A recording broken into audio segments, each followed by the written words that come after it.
Hello friends! It's been a long time since I've done a video, and today I'm coming back with an Empties video because I've been using up quite a few things. I talked about my blog a while ago. I did kind of a spending cut where I was just not spending money for a month or two while we were in the process of moving, so that was also a good opportunity to finish up a few products. Some of the products were too boring, so I'm not going to share them with you, but a few of the others I had strong opinions on, or I felt they were unique to France, so I wanted to share them so that if you're living in France and you want to try them out, you know how that goes. So starting off with face care, I tried the Burt's Bees Soap, Bark and Chamomile Deep Cleansing Cream. I was really excited about this. I love cream cleansers. I feel like they do a good job if your skin is dry, if it's oily, and above all, they don't dehydrate your skin, which for me is the worst. But the problem with this one is that you can't use it to remove eye makeup. It says on the back that it's really good for deeply cleansing, removing dirt, excess oil, and makeup. But the problem is there's some mint crap in here that smells amazing and that burns your eyes. Now in the directions they tell you specifically to keep this away from the eye area. But you know, for me, facial cleansers, if I can't at least swipe it over the eye area quickly, or if it can't touch the eye area at all without burning, then that's a problem for me. Yeah, I would not repurchase this, no, but I can't recommend it either. It would be the perfect cleanser. It would be my absolute favorite cleanser if it didn't have the eye problem, because I feel like even if you don't have lots of eye makeup on, and even if you're not putting it on your eyes, if it gets anywhere near the eye area, like at all when you're rinsing it off, it just burns.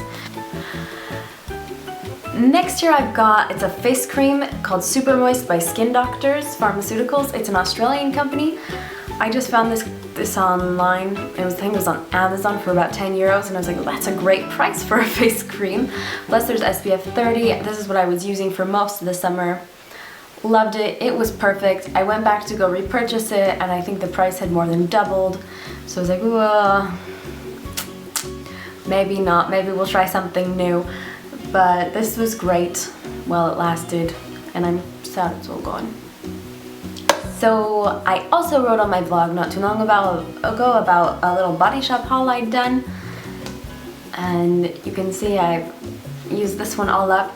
This is the Body Shop special edition, their blueberry, what is it called? The blueberry body scrub jelly. I hated the smell of this. I know everyone loved it, and I love the smell of the raspberry body scrub that's similar to this. You can't see it now because it really is all gone. I tried to use every last bit of it up. But there's little like grains, like seeds in there to help scrub it up and get everything nice and smooth. Oh, and I just can't. Some people love the smell of this one, but I think it's the type of smell that you really should go into the store and smell it in person before you buy it, because it's a hate or love kind of a thing, and I fell in the category of just not liking the smell of this one at all. The raspberry one's great, this one not so much, and as far as exfoliating goes, I mean, it was fine, but I've had better. I also had their coconut body scrub. This one I loved. My husband loved the way it smelled on me. This is one of his favorites. I'm sad I got the small size. I'd never tried it before, but I do really love this. You do have to be a kind of person who loves coconut smelling things in general, but if you do love coconut, this is one to try. And as far as the scrubbing power goes, I like it, I prefer it, and find it to be more effective and less harmful to my skin than the blueberry one. So, for what that's worth.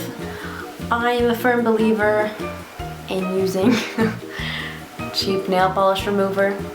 I don't know. I know they've got fancy ones that have perfumes and stuff, but I'm just not a fan of sniffing this stuff anyways. Not really my cup of tea.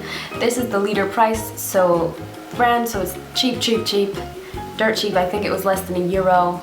The whole bottle lasted me for a very long time. I think I've had it since I was married, and I'm just finishing now, and I wear nail polish rather frequently. So yay, good dissolvent, gets the job done, cleans your nails. So as far as hair goes, I've read a lot about the anti-sulfate hype and things like that. So I tried the L'Oreal EverForce shampoo, and honestly it smells really nice, but the scent didn't last in my hair at all, and I thought this was a flop overall. I mean, it cleaned my hair. The way it moussed up was really weird, but it does mousse up, just not like traditional shampoo. And I don't know. I think it's a lot of hype for not a lot of results for this one in particular. This is the, oh, what would that be in English? The Strength and Repairing one that smells like rosemary and something, and an essential oil that I don't know the equivalent of in English.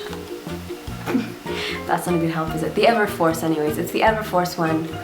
And I just feel like it was overhyped, and I had to wash my hair more frequently when I use this than when I use a traditional shampoo.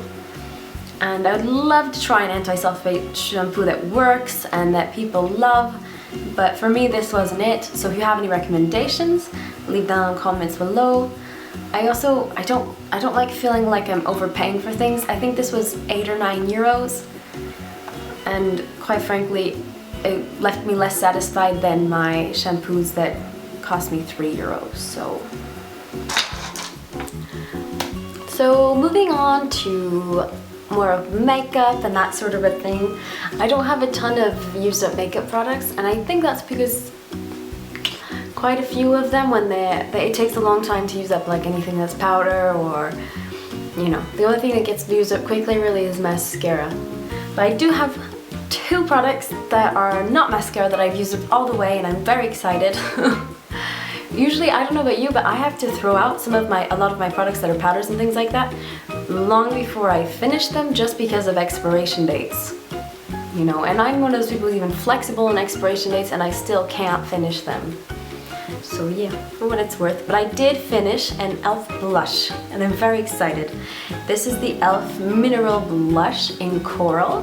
Loved this color. It worked really well on my skin. Keeping in mind that I'm a very pale person, so I don't know how this would look on darker skins, but it looked really nice on my very pale, I don't know, I think I'm probably an NC15 skin, something like that. And it's all gone. Well, actually there's probably like 1 use left in here, but that's not important. It's pretty much all gone, and it's definitely past the expiration date. I need to chuck it, so very excited about that. But this was a great blush. I'm not sure if I'd repurchase it, because I'm kind of on a budget for blushes at the moment. I bought one recently that was a splurge, and so I'm like, okay, I can't buy any new blush for at least 6 months. Yeah, but other than that, if I had enough money, I would definitely repurchase this. If it was if like blush was a priority at the moment, if that makes sense. Yeah, good stuff. I like it a lot. Looked nice, natural, and went on really easily, for what it's worth, and blended out really nicely. That's important for blush. I also finished the Benefit Gimme Brow.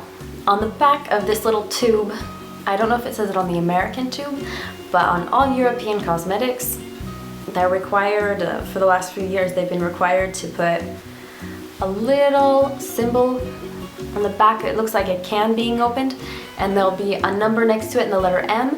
That's how many months the product is supposed to be good for after you open it, and this one says it's good for 6 months. I would say this probably lasted me for exactly 6 months before I was just like scraping out the rest of the products and couldn't get any more. So sizing wise, this product is perfect, because I hate when I have to throw extra product. And like, I would have almost preferred to like pay the same price and have less product and be able to finish it within the time frame. So that made me happy, and I did use this really frequently. Yes, I will repurchase. Already repurchased it. This one was in the medium dark, which for me is a good color. I'm actually wearing this right now, but I'm wearing the new repurchased one, not the old one. But yes, great stuff. Benefit Gimme Brow is probably in my top 10 favorite products of all time, so this is a good one. Okay, this product, I was had mixed feelings about it at first. But after I figured out how to apply it correctly, it became a favorite, and now my heart is torn. It is the They're Real by Benefit. This is just the sample size. And at first I was using it wrong because I was just taking it out of the tube like this and just going, which is what you think you should do with mascara.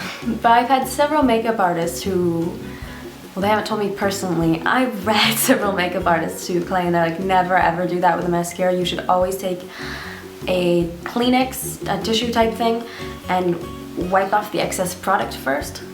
So when I was just taking it out of the bottle and swiping it on, you know, doing the wiggly thing, trying to get up there, I would get huge clumps and it was kind of annoying. And the minute I switched and I was wiping off the excess product with a tissue, long, beautiful lashes that kind of had a little bit of a rocker vibe to them. I don't know how to explain it, but they looked really black and really like thick without being chunky. It was definitely a win for me. My favorite way to use this would be to take off with the excess with a tissue, wipe on a thin layer of it, let that dry, and then go over with a second layer. And that's how I got my best lashes ever. So I'm a little bit heartbroken because this is really expensive. It's 25 euros and I'm having trouble justifying a 25-euro purchase on mascara. I'm kind of the person whose theory about mascara is that the drugstore ones are just as good as the high-end brands. But I don't know if I believe that anymore. Oh, Benefit. I'm confused. Alright, so those are my recent used up products. I hope this video was helpful to somebody, somewhere, hopefully. Maybe, maybe not. I hope at the very least it was slightly entertaining and that I didn't ramble on too much, because I do have a tendency to ramble. If you like this video, please click the thumbs up. I would love if you subscribed, and I hope you're all having a very, very lovely day. Ciao!